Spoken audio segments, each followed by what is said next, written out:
How to check Roblox gift card balance. Hi everyone, this is Neha from Create, Login and Delete, and today in this video presentation, I'll show you how to easily check the balance of the Roblox gift card. Follow the steps carefully.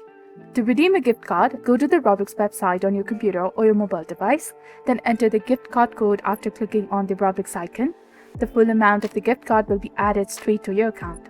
For example, if you redeem a $50 Robux gift card, you get $50 worth of Robux with no remaining balance. Gift cards are either usable or used. There is no option to check the balance as it's always fully utilized.